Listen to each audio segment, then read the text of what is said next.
spiritual connotation. Sorry, I forgot the recording. Yeah, go ahead. Yeah. But there's spiritual connotation, but you're using actual food in the ritual.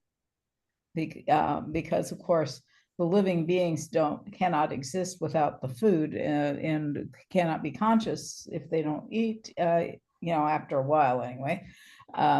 New beings cannot be created. So and really there's several of the Upanishads that just go into this in great detail. So yes, I think that there's precedence for it to be both. To be even more than both. On each level, it will generate a particular resonance, and everyone, on whatever level, will receive something. Yes. And moreover, this word is so powerful that it would be doing some work on each of the levels for all kinds of people. Even people who are totally stupid, don't accept anything. It will do something to them. In their particular context, they will have some enlightenment, some opening, some shift of consciousness will take place. It is so powerful that it works. And that means in the vastest sense it works. Saprathastamam. It really generates the presence of consciousness on all possible levels, even the most far away levels, which are not even responding to this consciousness, but it will hit them. It will create something in them that they will somehow would feel, even on the physical level, something has happened. Vladimir, would you mind adjusting your camera a little bit, because your face is thank you. That's better. Thank you so much. No problem. I just lay down into my chair already. Slipped in. Okay, that and that is why it is the food. And this is another big question, because it is soma, and this word generates that sense or that sensual enjoyment. The truth, the vibration of truth always generates enjoyment, bliss. Bliss is the following of that truth. Why we are looking for the truth? It's totally impractical, to read this, but because we are looking for that delight which it generates. We are always smiling, notice, when we find some truth. We are always giggling within. This is that bliss which is the result of finding something true. And that's what we are looking for. And that is the food for the gods. Indeed. Well, knowledge is the greatest purifier. Right. And so it generates bliss for us, because before that, 1 second or millisecond before we have the food is more polluted than after we hear this. Even a tiny little bit, but because it takes so long for this purification to actually effect. But it's so nourishing to the gods that it just brings this enormous release, this relief of weight of the embodiment. And if we see who gods are, these are the universal powers of our own consciousness, of our universal consciousness. So they are activated by this, by our giggling, by our, that's why rejoice with our word, which is reaching to the farthest ends of the, creation, which is nourishing the gods with its delight, the rejoice, delight, nourishing, all this in one sense. When we, Juhwana, when you receive the oblation of this offering through the word in your sacrificial mouth, so you are already tasting the delight of truth, and feeding with it the gods, because it is their mouth, through his mouth, they partake of the offering. Yes, he is taking for them They are fed by this. So it's all one vision of this delight and truth and offerings. Would you mind talking just for a moment about the verb jushashva? Yes, the josha, the few words. Dosha. Jush root, I think it is Jush. to yeah, it's only in the Veda, I think, mainly in the Veda, and maybe in some Brahmanas used. Are you looking at the dictionary? Yes.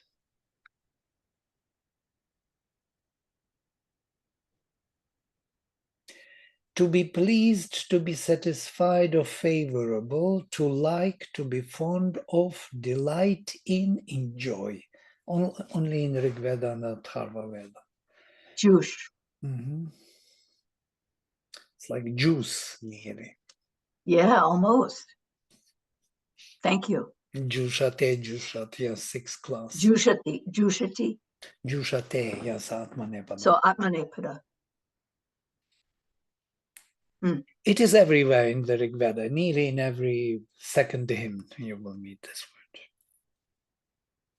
I think there is also Josha in the classical Sanskrit. Josha. Maybe Joshis. Joshi. Satisfaction, Josha. Approval, pleasure.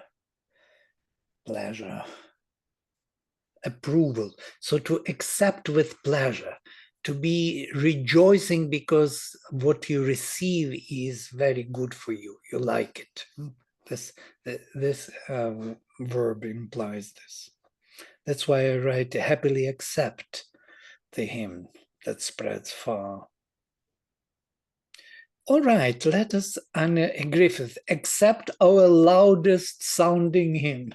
Blah, blah, blah, yeah. Food most delightful to the gods, pouring our offerings in thy mouth.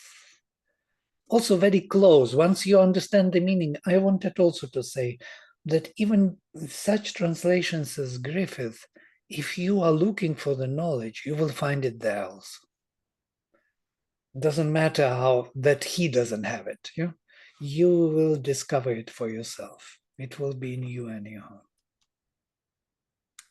And then, athote angiras tama, again tama, everywhere tama, the most. Athate angiras tama, agne vedhastama, priyam, again tama. Vochema brahma sana si. Thus to you, te, O Agni, O best of Angiras and the wisest, we want to offer the delight in our words. Look at this. And prayer arising from the heart. And that is also the delight, Brahma, that leads to realization, sanasi, in obtaining the result, literally. Sanasi. Sanas is from root sa or san, to obtain, to acquire, to realize. I put realization.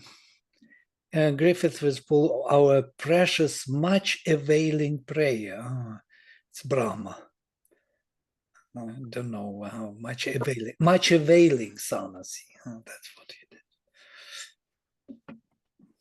Much acquiring, much realizing. That's what he means. So, atha, and thus, to you, te, tubhyam, literally, dative case, yeah? So tubium is now te? Well, if you studied pronouns, yes, sarvanama, then you know that there are enclitics. So for each case, there are 3 enclitics for each of the vachanas, yes, for the, so tubhyam will be te, tava will be te, and tva will be tvam. If I see tvam, I see tva enclitic. If I give to you tubhyam, and for example, tubhyam dadami, I give to you. So you can say dadami te, I give to you. Yes? So you can use enclitic instead of full form. But enclitic is without accent, and it has to be always in postposition. Te cannot stand in front of the line. Notice there is no, it's unaccented te. Here is padapatha. You can see accent. Yeah. Okay. I think I don't know enclitics yet. I've been exposed to that yet, but I hear what you're saying. Enclitic is the word without accent. I see. It means that this word is not independent, cannot be used independently. Whereas tupium can. Yes, tubium can, because it bears accent. So it is independent word. Words which do not have accent cannot be used independently. They are always supporting some other words or linking to other words. So they lean on the other words to supply the context, almost. Yes, yes. Okay, like that, in those little houses with the little kitchen that leans against the back of the house or something, Right. You have this also in English, like enclitics. Tell me why. Tell me why. Me, you cannot say me tell why. Why you cannot say me tell why? Because me is enclitic. You cannot use me independently. Means to me as an object. So this is a typical enclitic. Yeah? Really? It's okay. That was a great example, actually. Well, in every language we have this. Yeah? In Russian, in Ukrainian, too many of them. Okay, so te, the, tell, yeah, we don't have enclitic in English here. But in Russian, in Ukrainian, we have. Russian will be te. What is it in Ukrainian? To be. How do they have it? This enclitic. Oh, you don't. Never mind. We don't need to. We do need to go to other. Diverge that far. All right. Thus, to you, te, or Agni, Agne, the best of Angiras, Angirastama, vocative case, and the wisest vocative case, Vedhastama, Priyam, the dear or full of delight, Vochema, we will express, speak in words, full, delightful, Brahma, the prayer rising from the heart, Sanasi, which is leading to the realization. So Brahma here, I mean that could you talk a little bit about that? Because I mean, I'm guessing that's another one of those words like snow that has 20, 30 meanings, but or more, but I've never heard it used in this way. Oh, really? Okay. Sanasi is also Vedic word totally, which is Sanasin has to be, but it is Brahma. It describes Brahman. I didn't put it, but I will put it now. Brahman. Sanasi. Yeah, Brahman is the. Okay, I know Brahman. No, not the Brahman of the Veda. Brahman in the Veda is him, the word. It's never the spirit. Oh, so as never. So as it gets translated later in the classical, it's the one who recites the hymns, right? The Brahmin recites the hymns. Yes, that's absolutely. Brahmin, yeah. Brahmin or Brahmana. Brahmana is the one who recites the hymn. Yes. Brahman, the priest with short R in both ways, is the priest, yeah, first of all. And Brahman in the neuter is that which is being recited. It's from root brich, to expand, to grow from the heart. It is the mantra coined in the heart. From here, Brahmanaspati, the Lord of the heart. He, the one who knows the word, who expresses the innermost consciousness. And it is expressed from the heart. The word is in the heart, not in the mind. So in the heart, in this case, means something that you are intimate with, something that you, that quality of consciousness, which you are intimately involved with. I mean, what the heart doesn't mean, I mean, it's not emotion. No, not emotion, though emotions are also there, interestingly. Emotions are triggered by this, very much so, and the whole pranic world is vibrating with this power of the word. But Brahmanaspati is mainly the Lord of the word, who represents the connection. He is in the heart. Heart is a very functional position, which connects heaven and earth, which connects the physical and mental consciousness into one, gives them fullness, gives them oneness, connects Agni and Indra. That is the Rudra and Vishnu. Yeah? They are connected through Brahmanaspati of the heart, from the word. That's why rishis speak about this word all the time, because it actually redirects or directs our aspiration towards the higher truth. It gives it the direction, where to go, where to connect, whom to call. Yeah? So it makes it conscious. So this is Brahman. Later it is the spirit, yes.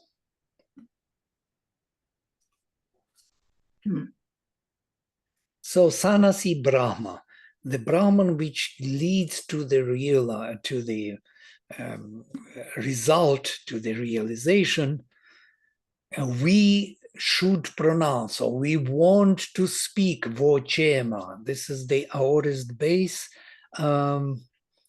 optative. This is only Vedic form. So you can have aorist and optative form. You can't have it in classical Sanskrit. So we should speak, we should proclaim the word rising from the heart, which leads to realization. Dear to you, O Agni, O most of Angiras, O the wisest, this dear, full of delight word, Priyam Brahma Sanasi. Priyam belongs to Brahma. Priyam is the adjective to Brahma. All right, let's go next. Kaste jamih jananam. Agne ko dashu adhvaram. Ko hakasmin asi shritach. These are typical, very ancient style of questioning this something which cannot be answered. Yeah? Who is your relative among all who are born in here in the body? Jananam. O Agni, who is giving oneself to you in his sacrificial journey? Kach dashu adhvarach. Interesting word, dashu adhvarach, one word, which means the journey giving oneself. Who is giving oneself in his own journey to you? Wow. Who is that? Do we have someone? Koha kasmin asishrita. Who is he in whom you found refuge? In whom you dwell, Shrita? Well, isn't the answer everybody? Everything? Well, the very question puts us into the position that we have to look for him. Is he there? So it acts, yeah, it ignites in us. Yeah. So we have in the second line, we have ha, and that's I'm not Emphatic particle, yeah. emphatic That's what- particle. So that's, it seems to be Vedic. I haven't seen it before in my studies. Which part, what was the word you used to describe the particle? Ah is like Eva, like he. He, ha, yeah, the same, absolutely no difference. But is it some kind of particle, you called it? Emphatic, yeah. Emphatic, okay. It makes emphasis. Like Ava, okay. On kach, karha, who Kaha. indeed, yeah. And it's ko, which is Because of Sandhi. Sandhi. Kaha. Okay. This is so beautiful. It's just, you can feel the bliss rising from hearing and reading this, because it's like Agni is giving himself to Agni. It's like Yeah. Absolutely. You will see what you said just now, you will see in the next verse. It's like calling for this conclusion. Tuvam jamich, you are jamich, you are the relative, jananam, of all who are born in the body. Agne, mitro asi priyach. Agni, you are mitra, dear mitra, a mitra, delightful consciousness, priyach mitrach. Sakha sakhiach idiach. The one whom they should seek with adoration as friends are seeking the friend. yeah. So we are all friends here. So the answer follows. So there was the question, now the answer. As you said, aren't we all? Yes, we are all. That's the answer. And the last verse is also interesting. Jana, sorry. Yaja no mitra varuna yaja devan ritam brehat agne yakshi suam damam. And this is marvelous. Sacrifice for us, Mitra and Varuna. Sacrifice for us, the gods, the dynamic truth and the vastness. Sacrifice for us your own home. You, Agni, sacrifice for us your own home. I'm translating literally, because when they translate, they will say, sacrifice for us, how would they say? Bring to us Mitra and Va. Ah, no, look, Griffith is closer to the truth than anyone else. Yelizarenko will translate, sacrifice for us, the sacrifice for Mitra and Varuna.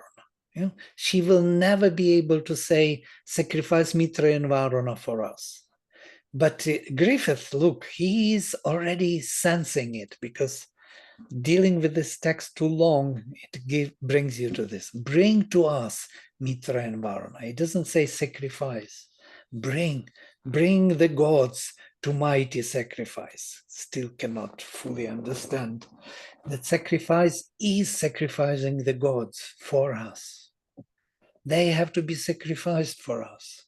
They have to be brought down for us. And that is a big sacrifice for them. But it's a trade, right? It's not it appears to be a sacrifice because it appears that you're giving something up. You're giving up you're sacrificing something. They give up a lot. They give up their state, status, consciousness. They have to come down into the narrow world of our own physical, vital, our suffocating world. They have to come. For them, it is sacrifice. But they also get to experience. Oh, yeah. They get something. It's a commerce. It's an exchange. Yeah. Well, it's rather, yes, they will gain at the end, but they will have to decide to make the sacrifice before they gain anything. Yeah, we have to sacrifice first. We have to sacrifice before they sacrifice. Okay. Don't you think? Yes. I mean, okay. Well, and I guess, I like to put this in because of course there's so many rituals and so much significance at all levels around the fire, the hearth, and here we have this image of how Agni after the sincere efforts we make, agrees to be that small fire in the temple or the home. that sustains us. And what it's interesting to put that back in that context of the the sacrifice that God makes for us. It is interesting, isn't it, Lynn? Because then, I mean, you have to, when you're a baby, you expect your mother to be there when you cry. But when you are grown and you realize what she's given to you all those years, then your heart just absolutely melts in gratitude for her sacrifice. And I imagine it's something along those lines when you realize what the gods have given to man and the world, to the universe, what they have given and what they have given up in order for us to have the experiences of vastness and truth. Then you're just absolutely, you absolutely melt in gratitude for their sacrifice.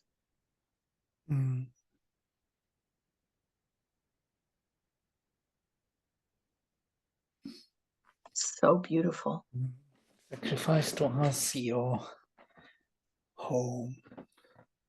You see, he cannot do this. Bring them, or Agni, to thine home. This is what he does.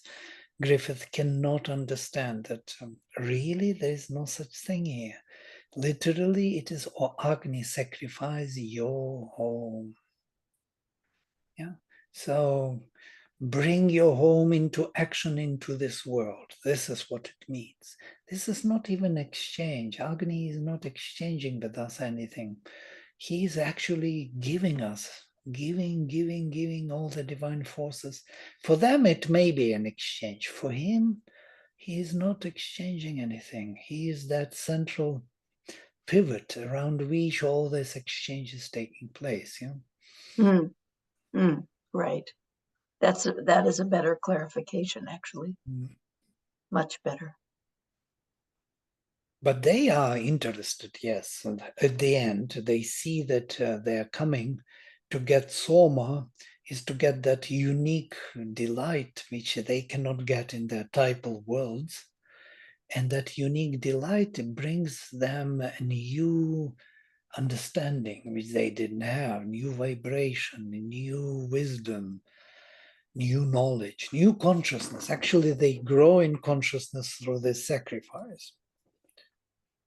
So sacrifice was not in vain for them, but themselves they would not do it, because it is too much unknown and not clear. But Agni is there to make them, to sacrifice them. So he is, as Sri Aurobindo says, the divine will, which wills and they do, because they can't do it without him. They would not do it. So Agni gets the first. Well, why is it that Ganapati gets the first before Agni? Well, Ganapati is invoked the first, yes, because he is that intention, the word from the heart. That very Brahmanaspati or Brihaspati, it is him. And we were watching the other day this film, Garuda Purana. You know, Indians, they have so many millions, billions of movies. Yeah. They are multiplying them like trillions a day. I never saw so many. That numbers and thousands of them. And we were watching how Ganapati came into being, how they made it with this face of Ganesha. With the head, the chopping of the head and all that. Well, I always when I got introduced to these in the last few decades, I just had to laugh because of course, family life is such a mess. It always is, we know, but it's like, did we screw up as badly as Shiva did? No. No, one muddles through somehow, Yeah. But I mean, this is not muddled at all, is it? I mean, this is pristine Yeah. and absolutely pure and clear and clean. But you know, I mean, the debt that mankind owes to Agni. I mean, it's so, you know, we have all these Hindu gods that are very familiar, but Agni himself, I guess we get Agni by all the yada yada with Shiva, but I mean, I just think when you see how clear and clean this is, and these Vedic devatas have kind of gotten very transparent um, over the centuries. Yeah. Yeah. Here it is something essential is given to us, that we don't need to go around and beat around the bush with all those Puranic gods and their, stories, and it's a mess, really. That with that Ganesha, first she created her son for herself, then her son didn't allow Shiva to come, and all the armies he destroyed. Then Shiva had to go to Vishnu to ask his help. So, and then finally they got him, this boy, small boy. But what is amazing in the story, that she created him without Shiva. It is not his son, actually. Mm. She took the saffron from her body, made the Murti, and Murti became alive, her own power. That's why she... Which is the same as this, isn't it? Mm, That's what, into his own home, he gives himself to himself, which is exactly what you're saying about her just now. She creates out of her own self the son, which is really her. Yeah, I wonder about this, truly speaking. I think that this is because the Brahmanism separated, there is only 2 temples in India dedicated to Brahman. Brahma. And this is amazing because such a popular deity and has only 2 temples. So I think this division which took place between Ganapati and Brahmanaspati shows something here, in that she created her own son, which is not part of Shiva family, though he becomes part of Shiva family through her, but not through him. Through him because he cut his head, yes. But I just wonder what they wanted to say about this. That he has his own origin, Brahmanaspati. And in the Veda, Brahmanaspati is independent. He is not part of Shiva's family or Vishnu's. He is the deity, the supreme from the heart, not from below, Agni, and not from above, Indra, with lightning, but from within the heart. So it has its own origin. So how else would you speak mythologically about this? Most probably that was the way. But here in this hymn, Brahmanaspati and Yeah, there is no Agni. Brahmanaspati here. Well, there was Brahma. Brahma, yes, the word, yes, correct. So didn't you say that's Brahmanaspati? Brahmanaspati is in the heart. Yes, I said that the word is from the heart rising. Yes, most probably it's a hymn expression. All the rishis are sons of Brahmanaspati. Brahaspati, yes, they are. Well, can you clarify, please, how that connection between Brahman, Brahmanaspati, and Agni is expressed through this hymn? Because it seems to me that they are very much connected, if not the same, as expressed in this hymn. Yeah, look, we speak Vocema, we should speak Brahman, the expression from the heart, yes, which is reaching to the realization, the most dear to you, O Agni, who is the most Angirastama, the wisest, we will speak the dear or the full of delight word. So the word is not totally Agni. Huh? A word is given to Agni like an offering, which generates the delight. And that's where Ganapati, Ganesha, and Kartikeya are two different sons of Shiva. Kartikeya represents actually Agni, and Ganapati represents some other being, word, Brahmanaspati. They are not one and the same. Interesting. There is a flame of aspiration in nature, Agni. This is Rudra's son, which wants to reach to heaven. Does Agni express Rudra, or does Rudra express Agni? Agni expresses Rudra, definitely. Rudra is behind Agni. It is his father. It is the source of Agni. Yeah? So, and Agni is the surface of emerging from the depth of Rudra. And Agni is seeking the divine realization, but it needs direction.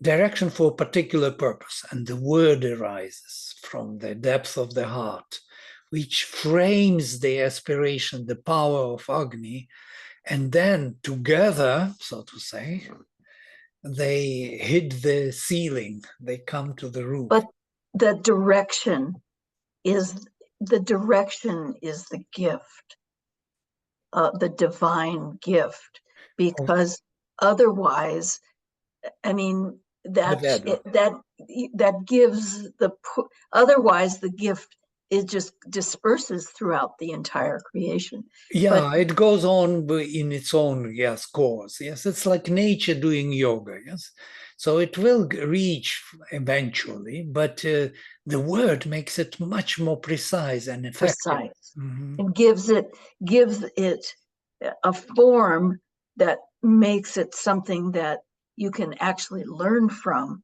and pursue in a direction that helps the process expedite. Right.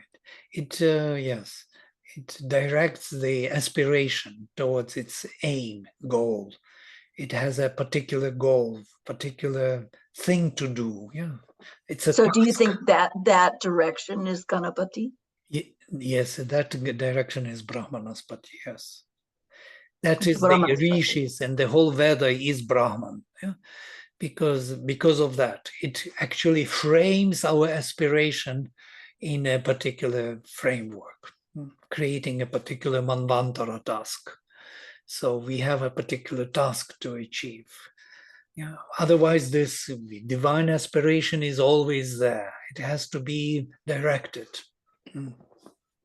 So, but I mean, so loving, so loving that the rishi, that the creator, or whoever she is, has given that opportunity to mankind to have the Veda and to frame that aspiration in a direction which is something you can learn from and profit from and follow. And I mean, that the generosity of the divine in making that, giving that direction through the word. I mean, it's so humbling and so dazzling.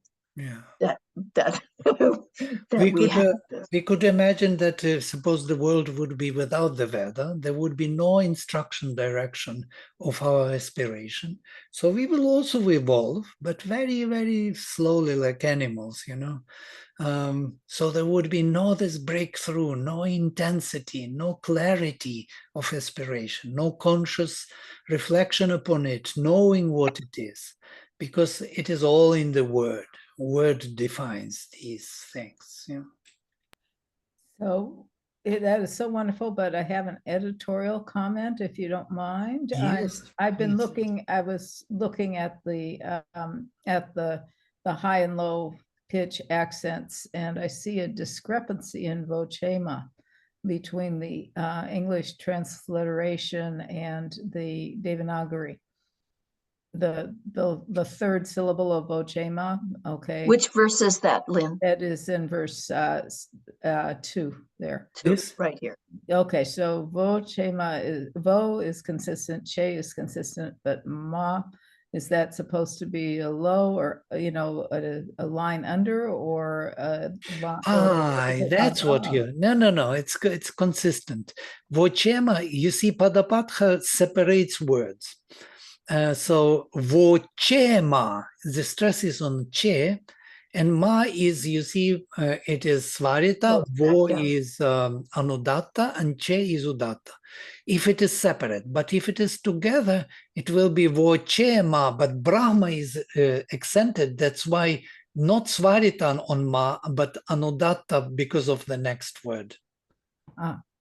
So when the words are connected, then the accent svarita will change into anudatta because next is udatta. And it's much more important to underline udatta than to underline previous udatta. Next udatta is more important than previous. Okay. This is the preference of the accent, yes. Okay. Yes, Brilliant. lovely. But good you noticed, yeah. These things are important to see how how accent is influencing words, yeah.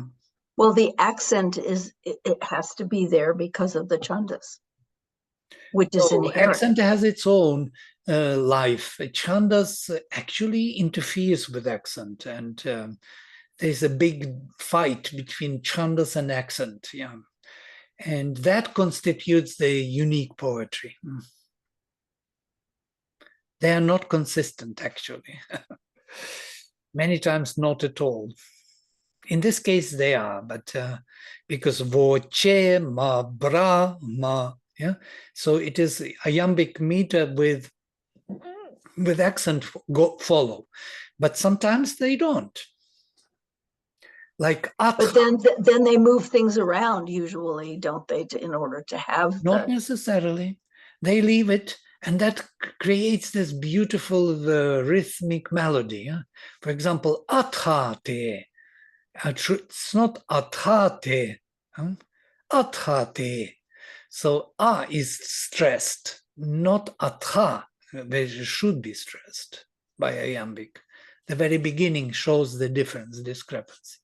And that, but the udatta is on the first syllable and should be on the second. Well, it's marked on the second. It's marked not udatta but svarita, because udatta is on the first. Svarita is always post-accent. This line on the top is svarita. Udatta is here.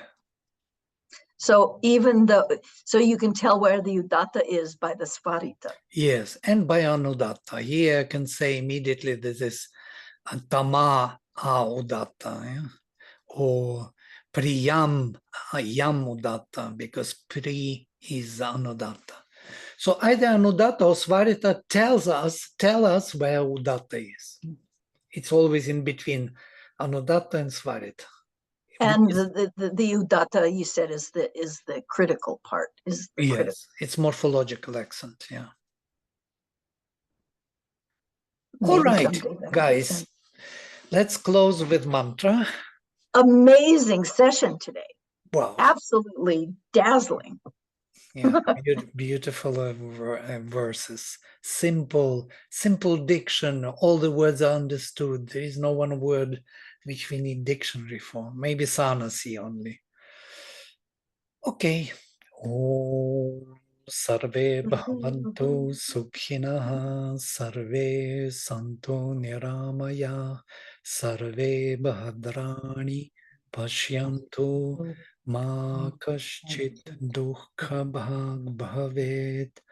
Om Shanti Shanti Shanti. Hari Om. See you. Thank you. Thank you. Thank you Bye. both so much for today. Yeah. Incredible. 1 week, right? Yes, yes, we go on.